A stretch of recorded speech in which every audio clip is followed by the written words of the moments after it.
September 24th, I'm Paul Joseph Watson. This is Infowars Nightly News. Tonight, an off-duty soldier armed only with a handgun saves 100 during an active shooting. Then, Virginia children get suspended for playing with toy guns at home. And why won't the state of Connecticut release Adam Lanza's medical records? That's next on the Infowars Nightly News.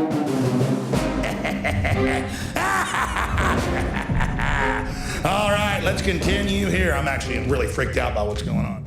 Top story tonight, state of Connecticut refuses to release Adam Lanza's medical records. The state of Connecticut is refusing to release Sandy Hook gunman Adam Lanza's medical records over fears that divulging the identity of the antidepressants he was taking would, quote, cause a lot of people to stop taking their medications, according to Assistant Attorney General Patrick B. Quanache. You can go and watch the clip on the website.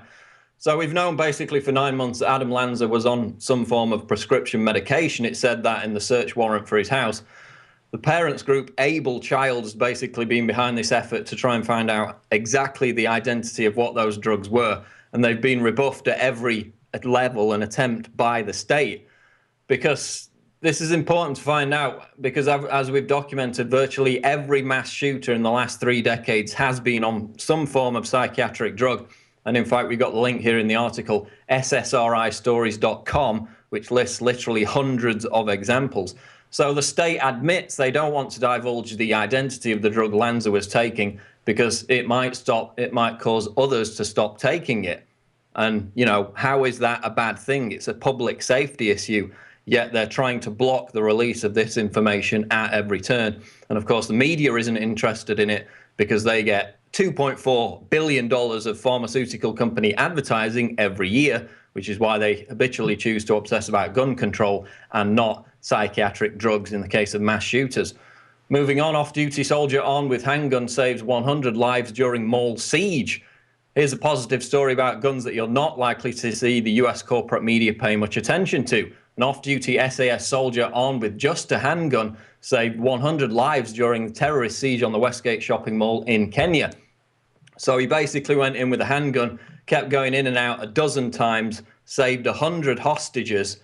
But again, the media won't cover it. They will shy away from it because they dare not highlight examples of guns being used for positive defensive purposes, despite a 1993 National Defense Survey, which found that Americans use guns to defend themselves in a confrontation with criminals some 2.5 million times a year. And again, the media obsession with refusing to highlight this fact of guns being used defensively contributes to the erroneous perception that violent gun crime is increasing when, in fact, according to the Justice Department's own figures, gun homicides are down 49% since 1993. Staying on the issue of gun control, Kit Daniels reports photos, New York cop steals residents' pro-Second Amendment signs. And you can see these images up on screen now. After a Somers, New York resident discovered someone was coming onto his private property and repeatedly stealing his pro-Second Amendment signs, he thought up a brilliant plan to catch the perpetrator. So he basically set up a trail cam near the entrance to his driveway, caught the individual on camera who was stealing his pro-Second Amendment sign. Lo and behold, it turned out to be a Somers police officer. So now apparently American taxpayer dollars are being used to send out cops who swore an oath to uphold and defend the Constitution to steal signs that show support for the Constitution. Welcome to the new America. The homeowner is now accepting media requests and he will likely pursue charges against the officer despite an unconstitutional ordinance that bans yard signs within 15 feet of the road. So we'll bring you more updates on that as and when they develop. Moving on, Steve Watson reports 7th graders suspended for 9 months for playing with a toy gun at home. Last week, in the wake of the Navy Yard shooting in D.C., we predicted that another wave of knee-jerk overreactions to anyone doing anything with any object remotely looking like a gun would occur. Sadly, we were right. The latest incident occurred in Virginia, where a 7th grader and his friend had been suspended from school for playing with a toy gun in the boys' own front yard outside of school hours.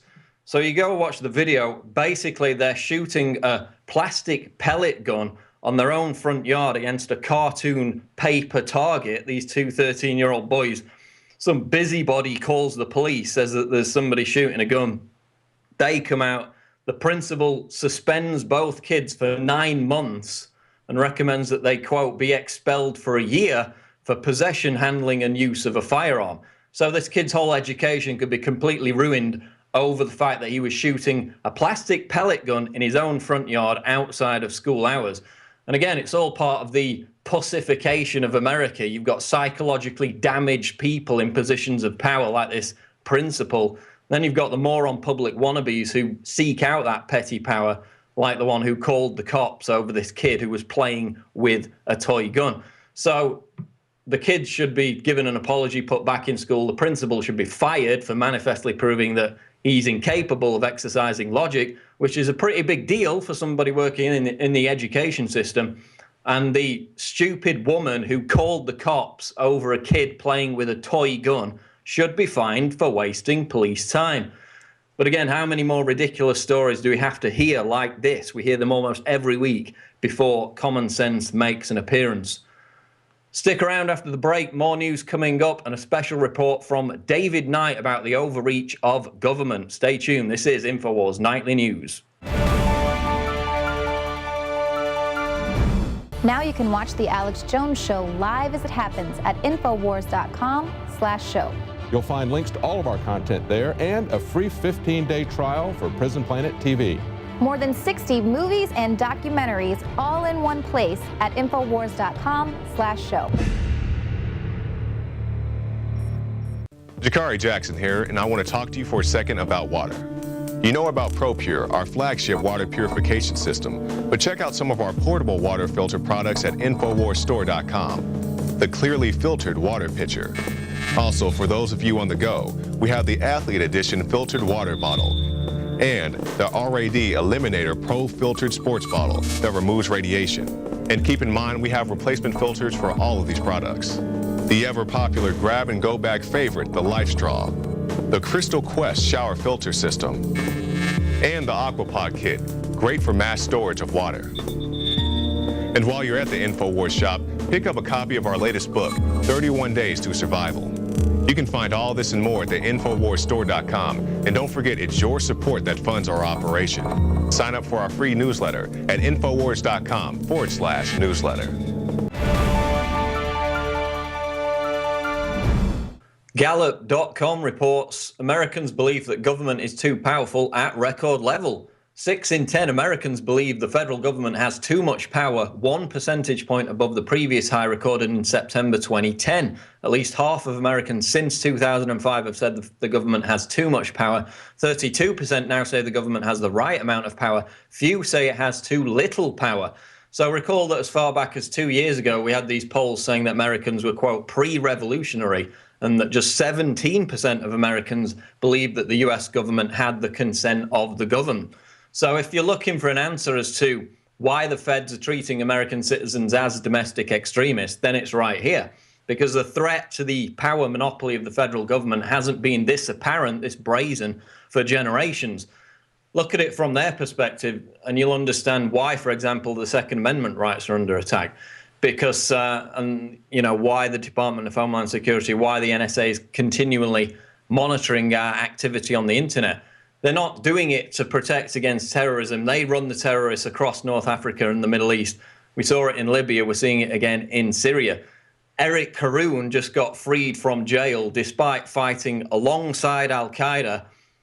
He got freed on a $100 fine because he was doing it on behalf of the CIA. So Americans who fight for Al-Qaeda are getting released from jail with $100 fines, while Americans who fight for their constitutional rights are being treated as terrorists. So we've highlighted the Mike report, the DHS reports, those reverent of individual liberty are listed as the main domestic terror threat by the feds. And these polls, like this latest Gallup poll, is a way for the establishment to measure just how substantial a threat to their corrupt system the American people really are by the amount of them that are dissatisfied with the government. So while a huge number of Americans are still transfixed by American Idol, an equally impressive number are beginning to stir, and those are the ones that the likes of the NSA and the DHS are keeping under close scrutiny. Now, on the subject of the federal government, Obamacare is becoming very attractive to thieves and not just the insurance company hustlers. The deadline for Obamacare is upon us, and it's not just insurance companies that are hoping to line their pockets with higher premiums. Con artists are looking to cash in on the confusion surrounding the law. The health insurance marketplace was set up by the Affordable Care Act as a new way to find health care coverage by comparing rates and plans online. But 17 states opted to manage their own unique exchange with a different URL, and this could cause confusion for consumers. While shopping for coverage, you may run into one of the many fake exchanges that are already up and running on the internet.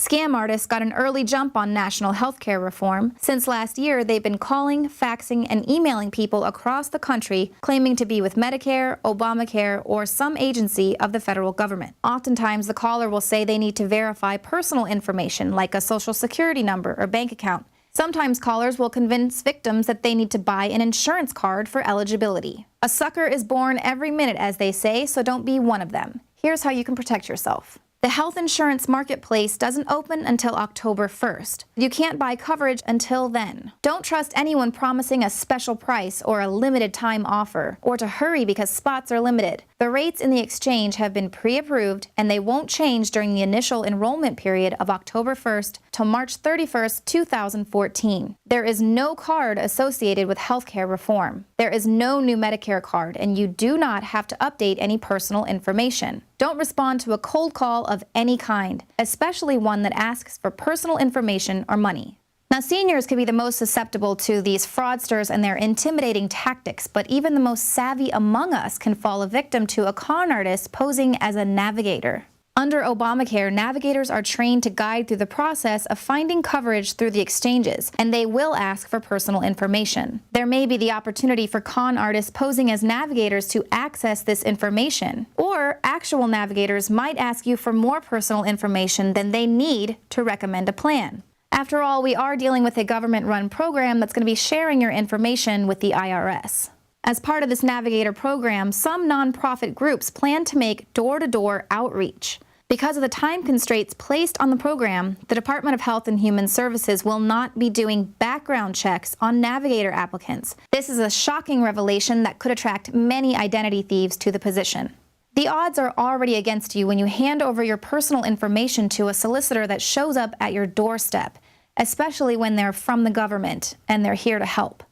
So it's up to you to be a savvy shopper and protect your personal information. Reporting for the Infowars Nightly News, I'm Leanne McAdoo. And now, continuing on the theme of government overreach, Obama has opened up a new offensive against the coal industry. In spite of 16 years of data that now contradict the global warming narrative, Obama and the UN are going to pretend that their predictive model hasn't failed. It's simply a pause in the global warming trend. They need to pretend that there is some kind of a correlation between CO2 and global warming so that they can force humans to pay a global regime for the use of any energy. And it isn't just carbon taxes and global regulation that they're pushing. They're also trying to shut down most power plants and prevent new ones from being built. Obama loves the nuclear industry as much as he hates the coal industry. In the first part of this report, we're going to look at the issues of nuclear safety and nuclear waste disposal. In the wake of Typhoon Man-yi, the Fukushima nuclear power plant dumped 1,130 tons of contaminated water into the ocean. Now, the reported levels were below what the Japanese government considers to be safe. But we learned just in the last couple of weeks that previously reported radiation levels were actually 18 times higher than reported, and that 300 tons of radioactive water leak into the ocean every day. And dangerously high levels of radiation have been discovered in groundwater. The highly radioactive groundwater contamination is due to leaking storage vessels that are holding the water that was used in the original disaster. Maintaining the ice wall will use enough energy to power thousands of homes, even if it works.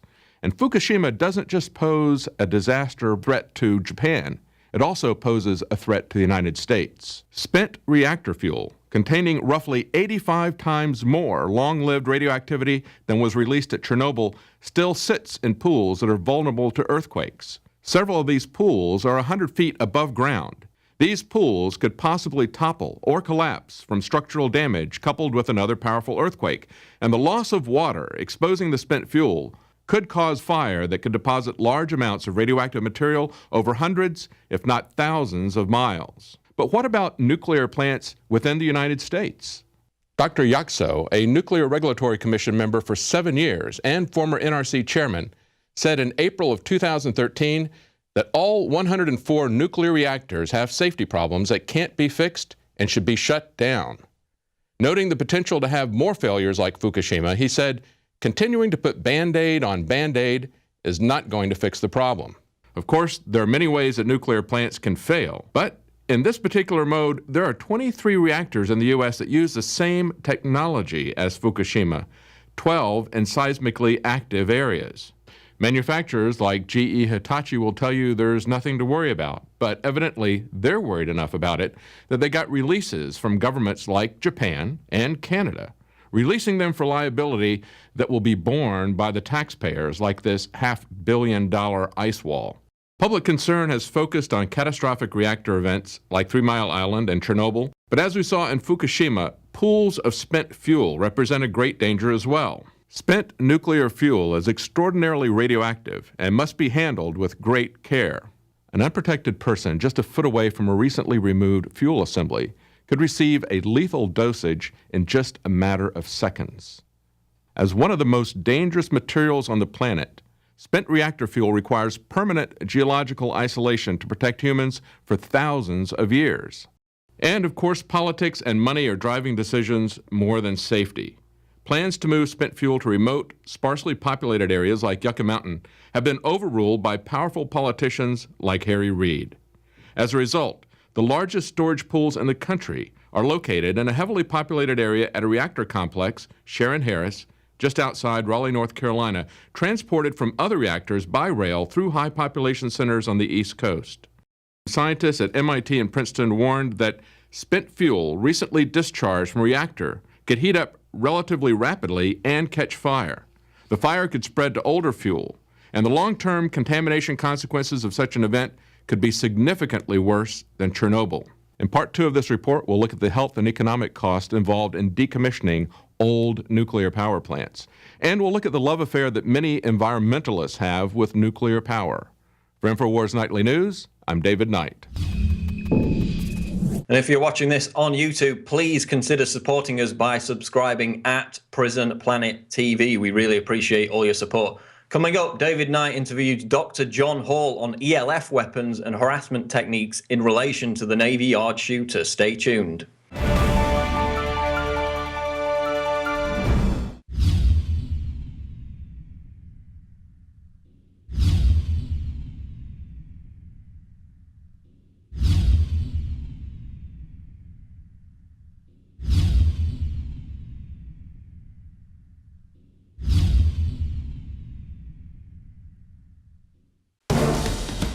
The Alex Jones channel is the official page of the Info War.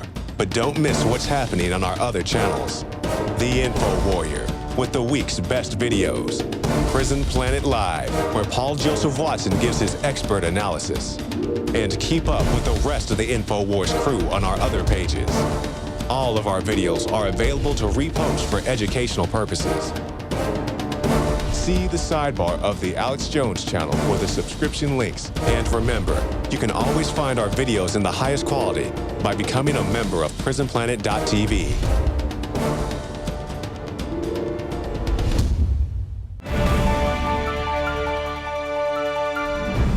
Well, to paraphrase Winston Churchill, the government is either at your feet or at your throat. And in some cases, they're in your head. We're talking about weapons of mass control. And we all know that the government is all about controlling us, even though it appears we have less and less control of the government. Joining us today to tell us about weapons of mass control is Dr. John Hall. He's an MD, an anesthesiologist from San Antonio, and he has an amazing story to tell. Welcome, Dr. Hall. Tell us how you got into this, because you're an anesthesiologist, so tell us how you got into people coming to you about voices in their head. Well, a little unusual story. I am an anesthesiologist in San Antonio, Texas. I had a girl come to me complaining of being stalked and getting voices in her head. did a little checking. I had known the family, I had known the girl for some time. No history of mental illness, no drug history in the past. So I gave her the benefit of the doubt before sending her to a psychiatrist. Did some checking, did some bugging of her place with audio. She'd requested no video cameras, but she did allow audio, and had some people driving around checking on her. And as it turns out, she was being stalked by a former FBI agent that runs a private investigative agency in San Antonio.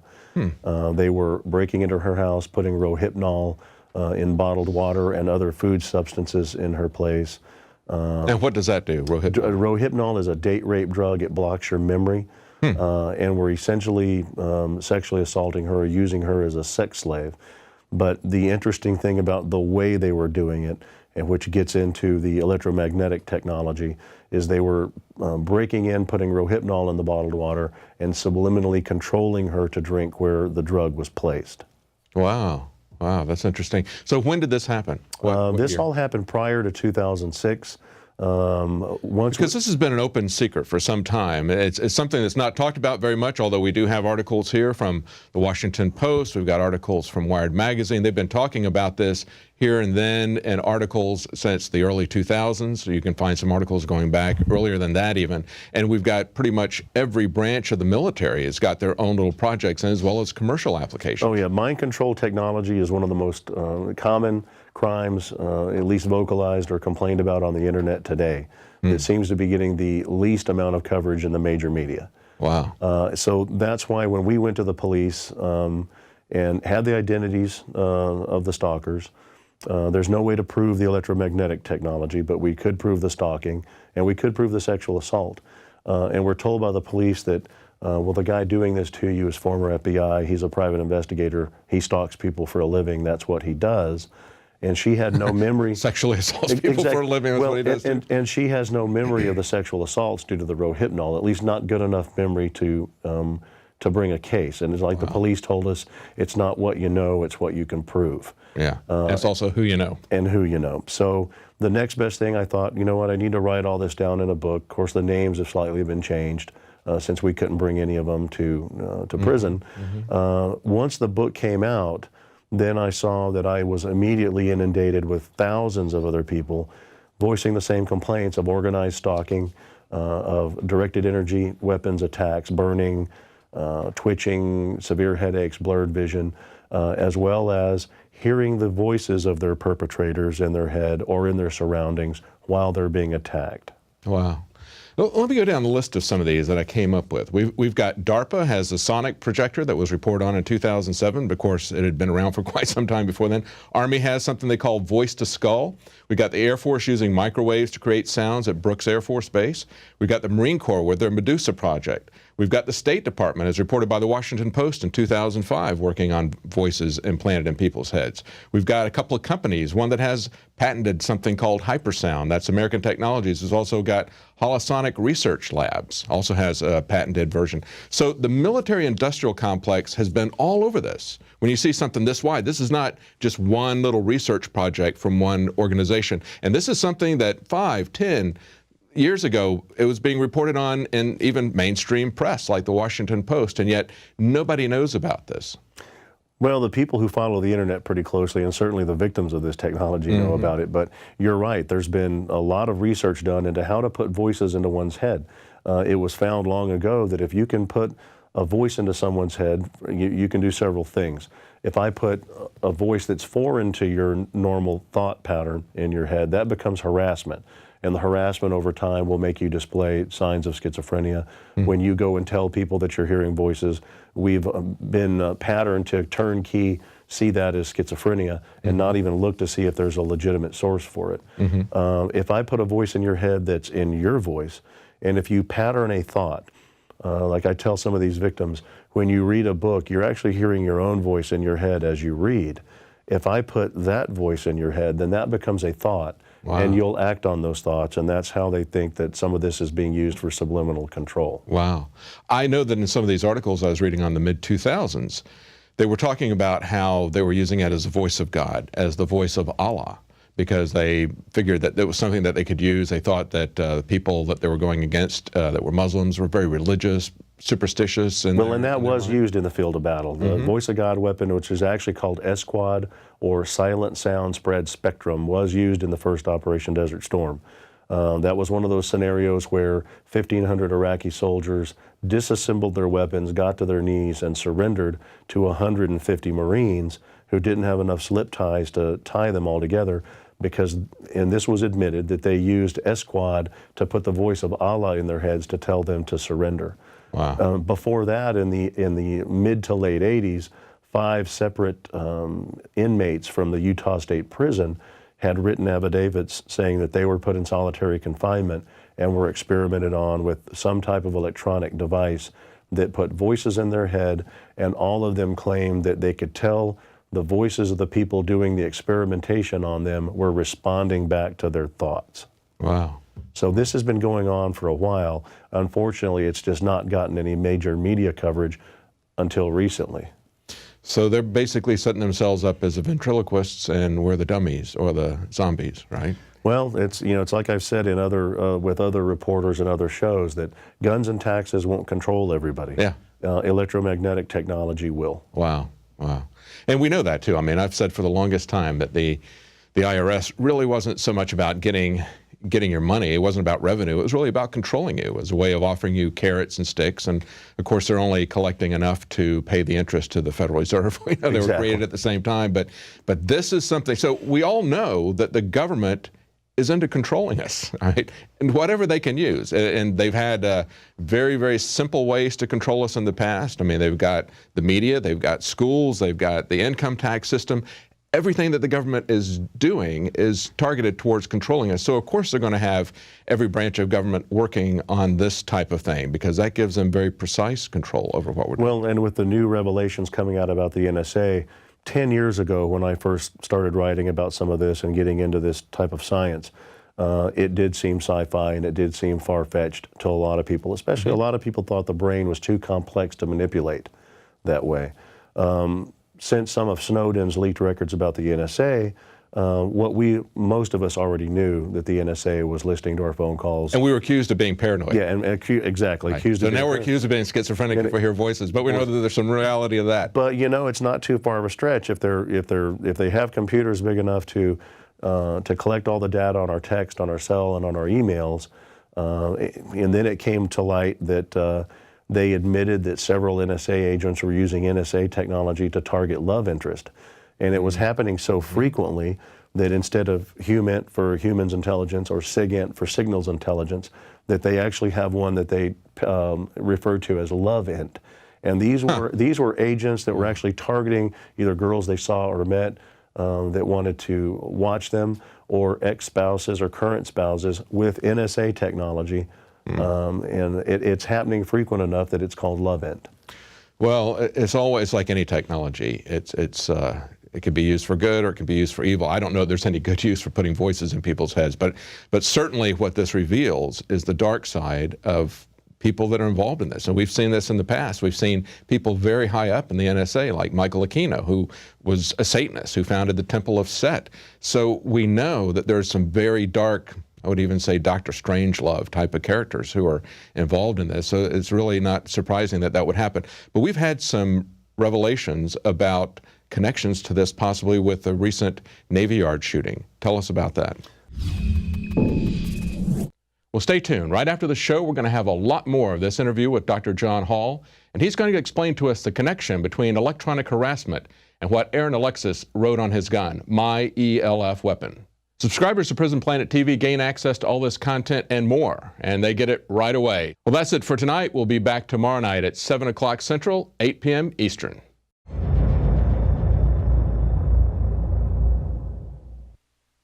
Now you can watch The Alex Jones Show live as it happens at Infowars.com/show.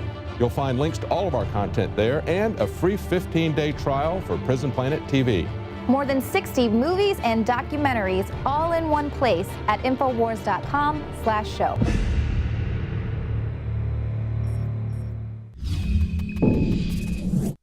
Well, welcome back. We've got the continuance of that interview with Dr. John Hall, and he's going to explain to us what was meant by My ELF Weapon And he's also going to go into a lot more detail about how people all over the country are being harassed electronically. When I first saw the Navy Yard shooting, putting that in conjunction with the last two mass shootings that we've had as well, the Sandy Hook shooting and the Colorado shooting, most of us that are working in this technology were already a little bit suspicious that maybe there was some control issues going on. We know that our current administration desperately wants gun control. As a matter of fact, if you notice the early stories coming out immediately after the Navy Yard shooting, you know, all of the pundits were saying it was an AR-15. They immediately jumped on the fact that this was an AR-15. Well, it wasn't an AR-15 at all. It was a shotgun and a handgun. And he even led up to it the day before. Obama went on Stephanopoulos' Sunday talk show and talked about how 80–90% of the people wanted gun control. It's not true. Yeah, 80–90% of the people are against him on Syria. They're not with him on gun control. No, not at all. So when I saw this, you know, putting it into the rest of the context that they need these mass shootings in order to pass their gun control agenda, I'm already a little bit suspicious. Well, then when I saw that he had complained to the police, and he tried to seek out help, he went to the police and said that he had had an altercation in the airport, that he felt like he was followed, and that there were people putting voices in his head and vibrations into the room at his hotel meant to sleep deprive him, which incidentally, most of the victims of this technology that I work with all suffer from sleep deprivation by that very same means. Then I knew we were onto something, that this guy probably was being victimized himself before he went and did the shooting. When I saw that he had etched into the side of his shotgun, "This is my elf weapon," that pretty much told me, and this guy worked in the field. You know, he's not talking about Legolas. What's the connection with elf? Extremely low frequency waves, and extremely low frequency waves are very easily used to manipulate the human brain. The human brain is very responsive to elf waves. As a matter of fact, HAARP generates elf waves by heating up the ionosphere and bouncing elf waves back to the planet. And the elf waves are used to communicate with submarines. So that would be one connection with the Navy Yard. Out of Michigan and Wisconsin, 56 miles of antennas there to communicate under the sea with submarines with elf waves. They're unshieldable for the most part. They travel through the Earth. They've also noticed that during seismic events where the Earth releases an abundance of its own elf waves, that you typically see more UFO sightings around those areas, and they think that it's an effect from the elf waves on human beings' temporal lobes of the brain, that might be done. Michael Persinger at Laurentian did a lot of research with elf waves, showed that you could stimulate the temporal lobes of the brain with elf and microwave and give people a sentinel being effect where you felt like someone was in a room with you. He even was able to simulate alien abduction using that. So we know the brain is very sensitive to them. That in conjunction with putting voices in somebody's head, I don't think he went to that Navy Yard being subliminally controlled by this technology to do this. They may have been attempting to subliminally control him to shoot someplace else, but by etching that in the side of his weapon, I think he went to the area where he thought the source of the voices was coming from, as more as a protective effort or a vengeance effort, not a controlled effort. Right. So if he did some research, found out that ELF is being used to put voices in your head, and he saw that even if that wasn't what they were doing at the Navy Yard, he saw they had a big elf thing. That's a very interesting connection. Now talk to us about how you distinguish between something that is artificially being beamed in, voices being beamed into you with this technology, versus somebody who really is schizophrenic. I'm glad you asked that, because I especially being a medical doctor, I don't want to come across as everybody hearing voices is being victimized by technology. Certainly schizophrenia exists. For one, schizophrenia is not quite as common, I think, as the press has led people to believe. It's still, severe schizophrenia is still a relatively rare disorder. Most of the victims that I've worked with can pinpoint the day that they started hearing voices and the day that they noticed organized stalking, people following them around from their home to work.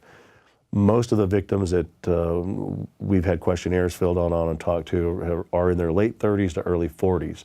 Typically, schizophrenics are identified from 18 years old to 28 years old, maybe a little later in females, but almost always at a young age. Typically, those people are described as never having been quite normal. You don't see it in high-functioning, educated individuals who all of a sudden turn 40 years old and acutely became schizophrenic overnight. Also, if you talk to schizophrenics about what they're hearing, typically it's God or angels or deities or garbled voices like you hear in a subway. The people that are being victimized by this technology are hearing the voices of people that are obviously watching them. Oftentimes they'll know the names of these voices because it's a two-way communication system. So they're hearing the people doing the surveillance talk to each other as well as talk to them.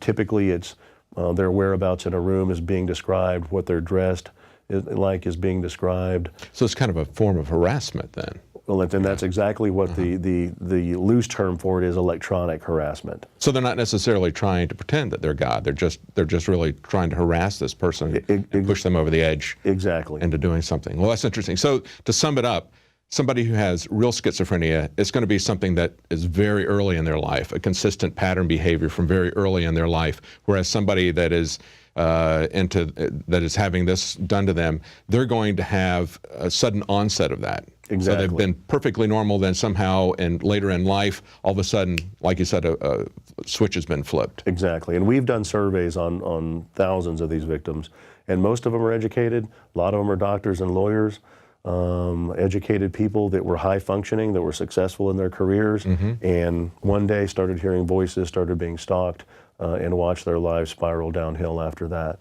And the other kind of I'm sorry. Oh, sure. The other thing with schizophrenia is schizophrenia does respond to treatment. You can put schizophrenics on medication and they'll improve. People that are being victimized by this technology, you can put them on any array of the medications used for schizophrenia or delusional disorder, and they still hear the voices, they still get stalked, and they still get attacked. Wow, wow, another important difference. Now, have you done any kind of, you looked at them being typically professionals, that sort of thing. Have you done any kind of demographic information saying that there was some kind of a political affiliation with these people, or something where they maybe they had security clearance? Because we've seen how the government is specifically targeting Tea Party groups and groups that they perceive as being hostile to them. Actually, demographics have been done through an organization called Freedom from Covert Surveillance and Harassment. That's one of many human rights organizations that have actually formed to handle the vast number of exponentially growing complaints of this kind of victimization. This is a growing thing. It's not getting better, it's getting worse. Freedom has done, Freedom from Covert Surveillance and Harassment has done surveys to get the demographics. It doesn't seem to have a gender bias, a racial bias. It seems to be pretty equal between blacks and whites. It does seem to have a predominant female bias. 70% of the victims are female. Most of them are also voicing complaints of sexual assault. Right, yeah, that'll be the connection. The political bias we haven't seen. Matter of fact, most of the victims I've worked with are apolitical. Most of them aren't radicals. Are they people who have worked with the government in some way or might know something? I have had a number of whistleblowers that have come forward, several former NSA people, several National Reconnaissance Office people, that were whistleblowers that have come to me seeking advice on how to escape being targeted. So now you've written a book talking about how this all came. You basically talked about this case that brought you into this, as well as research that you've done, but you're also working on a movie as well. Yes, there was a screenplay written on a movie based on a true story, based on a new breed, satellite terrorism in America.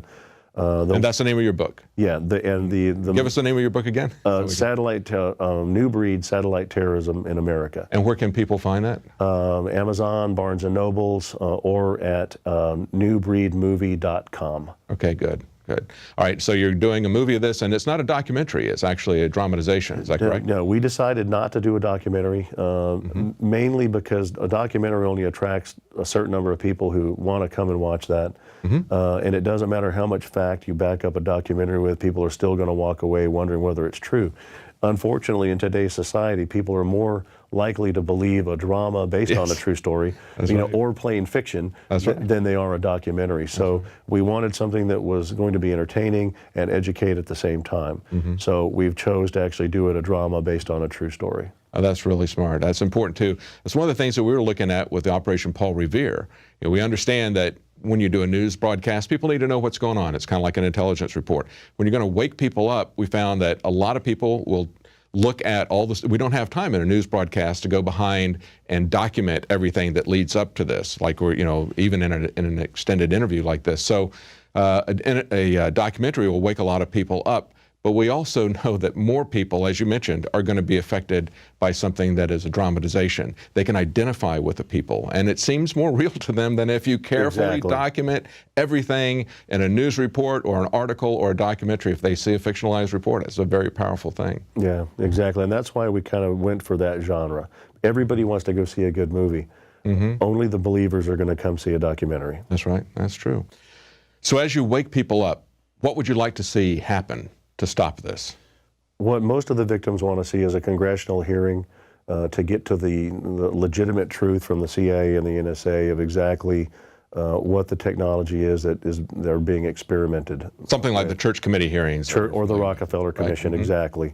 That didn't actually stop MKUltra. That's right. The Freedom of Information stopped, but obviously the research went on. But most of these victims are just looking for validation. And that's one of the things that my book has done. At least there's one physician that believes them that they are being victimized by technology and being experimented on. We're also looking for legislation to change in this country that makes it illegal to experiment on you without your consent. Yeah. Believe it or not, the common rule, our current legislation, doesn't protect the public from experimentation on them by the government. Yeah. John Glenn tried to pass that legislation years ago and was shot down in Congress. I spoke at the Bioethics Commission that Obama appointed when we had to apologize to the Guatemalans for experimenting on them. I was the only person there that pointed out the flaws in the common rule, that the common rule is so poorly written that it allows us to be experimented on. Oh, absolutely. We've covered cases where the EPA is feeding diesel fumes directly to people and trying to make them sick so they can change the particulate regulations that they've got going. So that's kind of the two things we're really looking for, and of course looking for it to stop. Yeah. And if we can make non-consensual experimentation truly illegal in this country, then at least hopefully that will help. Well, thank you so much, Dr. Hall, for joining us. Thank you for sharing that with everyone and bringing this out in the open. More people need to understand what this is about, and hopefully we can do something about it. Hopefully we can rein in an out-of-control government that's trying to control everything about us. Thanks for having me on, and thanks for helping expose it. Thank you. Thank you. Well, it's not just Voice of God technology or MKUltra programs where the government controls our mind.